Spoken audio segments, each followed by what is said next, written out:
Good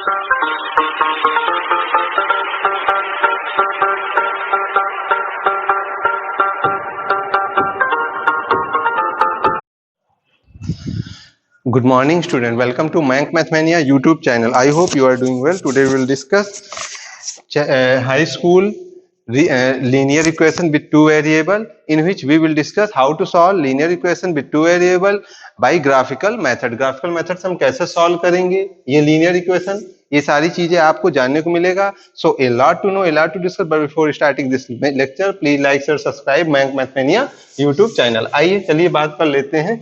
जैसे यहाँ पर इसमें इसको करते समय ध्यान ये रखना है कि मुझे x और y के मान क्या मिल रहे हैं, इसको एक अलग से बॉक्स में रखिए. ठीक है, दो वैल्यू मिल जाए बहुत है.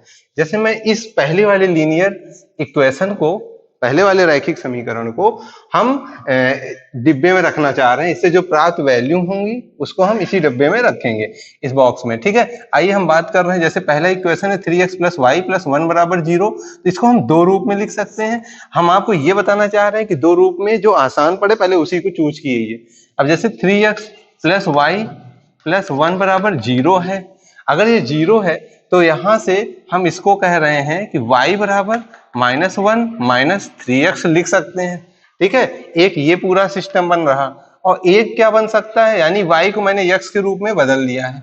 अब मैं ये भी तो कर सकता हूं कि 3x = -1 - y, और ये 3 इधर आ जाएगा अपॉन में. ठीक है, तो ये चीज भी हो सकती है. तो आप देखिए, ये अगर आप करोगे तो y का मान आपको ढूंढना पड़ेगा बार बार कि ऐसी वैल्यू लो कि 3 से जो है पूरी तरह से डिविजिबल हो जाए. और हम बेटा कोशिश यही करें कि दशमलव में यानी पॉइंट वैल्यू ना मिले. ठीक है, नहीं तो आपको ग्राफ में रिप्रेजेंट करने में काफी दिक्कत आ सकती है. ठीक है, उससे बचने के लिए हम ऐसी वैल्यू लेंगे जो हमें बार बार इस तरह का जो ध्यान रखना पड़ रहा है कि 3 से डिवाइड हो ना हो.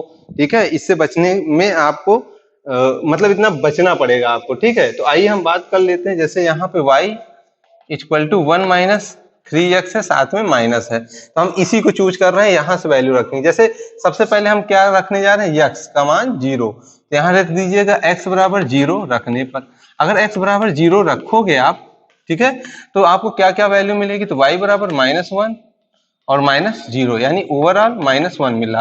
तो आपने बेटा x का मान क्या रखा, तो आपने कहा x का मान मैंने 0 रखा है. ठीक है, तो y का मान क्या मिल रहा, -1 मिल रहा है. अब जरा इसी तरह आ जाओ, x बराबर आप थोड़ी देर के लिए 1 रख लीजिए.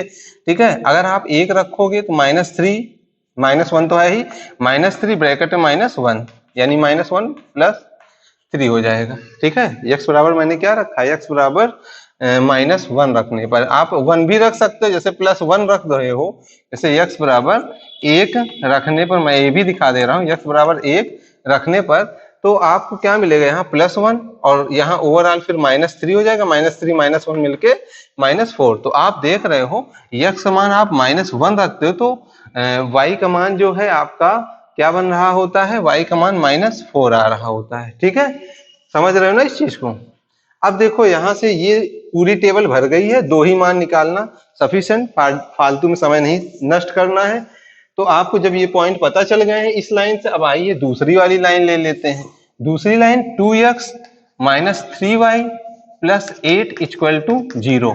अगर ये लाइन है तो इसमें देखिए, अब आपको हर हालत में ध्यान दीजिएगा, चाहे आप x के फॉर्म बदलो चाहे y के फॉर्म बदलो, कुछ ना कुछ तो नीचे आना ही है.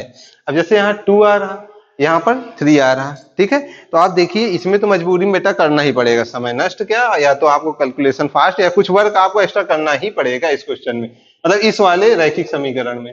ठीक है, इसमें तो बड़ा आसान था लेकिन इसमें आपको करना पड़ेगा. तो हम 2x अपनी जगह रहने देते हैं, +8 अपनी जगह, 3y को ट्रांसफर करके यहाँ लाते हैं. ठीक है, तो 3y बराबर इतना कर लिया, तो 2x + 8 / 3 = y. मैंने क्या किया है, y को x के रूप में बदल लिया. आप चाहते तो ये भी कर सकते थे, जैसे कि 2x यही रहने देते, -8 उधर ले जाते और 3y इधर आता तो प्लस का 3y होता. ठीक है, तो इस चीज को देखिए, x बराबर क्या हो जाएगा, -8 + 3y / 2 हो जाएगा. ठीक है, तो यहाँ पर चाहे ये चूज कर लो चाहे ये चूज कर लो, जो भी एक वैल्यू चाहो तो आप आराम से इसमें रख लीजिए. ठीक है, जैसे इसी में रख रहे हैं, जैसे यहाँ 3 है ना बेटा, जैसे ये 3 है तो 3 भी हमको बार बार दिक्कत करेगा, ऑड नंबर से बचना है, मैंने कहा ऑड नंबर से बचना है। फिर आइए अगर ऑड से बचना है तो इसको आइए हटा देते हैं, हम ये वाला चूज करते हैं। ठीक है, ये वाला चूज करने पे देख रहे हैं y का मान आप अगर 0 रख दो, y बराबर 0 रखने पर अगर y का मान 0 रख रहे हो, ठीक है, तो x का मान क्या क्या मिलेगा, तो आप कहोगे तो 0, यहाँ बचा -8/2 यानी -4।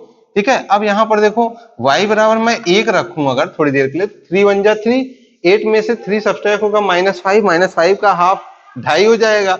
2.5 को भी ग्राफ पे रिप्रेजेंट करना आसान होता है, मतलब कोई 2 और 3 के बीच आधा पॉइंट कर लो तो कोई दिक्कत नहीं पड़ेगा।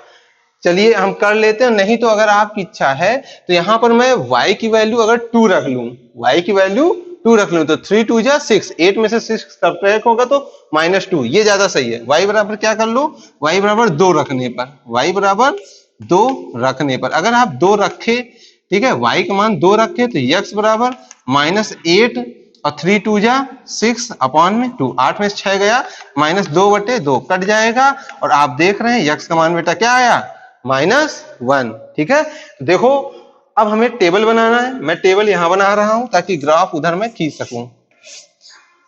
डिस्टर कहां है, चाहिए एक्स वाई, उसके बाद जो है यहां पर आपका देखिए वहां पर आपने y का मान 0 रखा, y का मान 0 रखा तो x का मान -4 मिला है। ठीक है, अब y का मान आप क्या रखे थे, 2 रखे थे तो x का मान -1 मिला था। ठीक है, तो इस चीज को ध्यान रखिएगा। फिर देखिए आगे इसको हम पूरा इरेज कर दे रहे हैं। ठीक है, अब इरेज कर दे रहे हैं तो इसको देखिए ग्राफ बनाना है, कैसे बनाएंगे, सबसे पहले ये y एक्सिस लीजिए, ठीक है बेटा, और ये x एक्सिस। ठीक है, ये क्या है, x एक्सिस है और x में ये मिड पॉइंट जो होता है ओरिजिन होता है, यानी 0,0 मूल बिंदु। ठीक है, अब इसी को सेट कीजिए बराबर दूरी पे, 1 2 3 4 5 6 अप टू डॉट डॉट कर सकते हैं, -1 -2 -3 -4 -5। देखिए बेटा यक्स का मैक्सिमम मान माइनस में कितना है तो -4, पॉजिटिव में कितना, कोई है ही नहीं, 0 को छोड़ के, उधर चाहे बात करो चाहे ना, चाहे तो मैं इतने पे ही छोड़ देता, कोई दिक्कत नहीं, चाहे मैं 1 भी ना बनाता। फिर देखिए y का मान क्या खींच सकता हूँ, -1 -4, यानी कि y का मान निगेटिव x में -4 तक जाना है। तो आप देखोगे -1 -2 -3 -4 -5 और ऊपर जो प्लस है +1, ठीक है, +1 +2 +3 +4। y का मान जो पॉजिटिव में बेटा वो 2 तक है। ठीक है, ये देखिए प्लस का 2 है, y का मान प्लस का 2 है, निगेटिव मैक्सिमम मान -4 है। तो अब आइए आगे देखते हैं क्या चीज हो सकता है यहाँ। तो ये देखेंगे सबसे पहले, आइए इस लाइन को, यानी 3x + y वाला ये मान मिला है ना, तो इसको आइए ग्राफ में ड्रा करते हैं।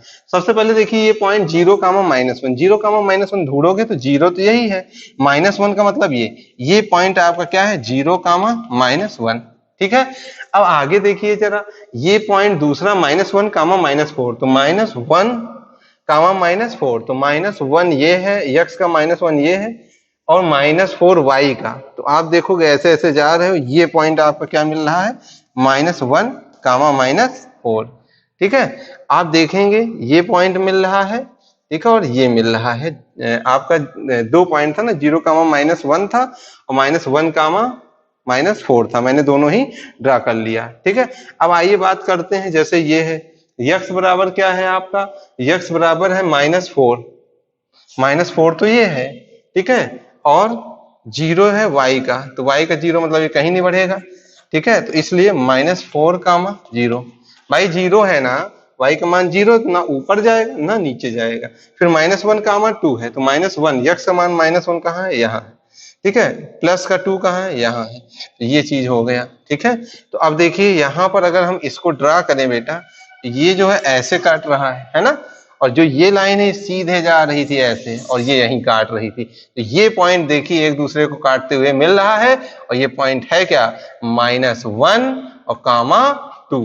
ठीक है, समझ रहे हो? तो यानी जो भी कटान बिंदु होता है, ठीक है, उसी का ऑब्सिसा और ऑर्डिनेट ढूंढ लेना है। तो यानी x जो है -1, y का मान 2 है।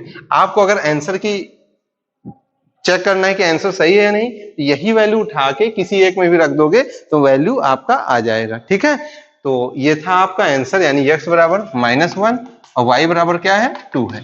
तो अच्छे से समझे होगे। ठीक है, इसको नोट कर लीजिए। और भी कोई दिक्कत होती है तो कमेंट बॉक्स में लिख दीजिए कि ये क्वेश्चन समझने मुझे दिक्कत हुआ है। ठीक है, तो समझ में आया तो जबरदस्त समझ में आया ये भी लिखिए। तब तक के लिए थैंक यू।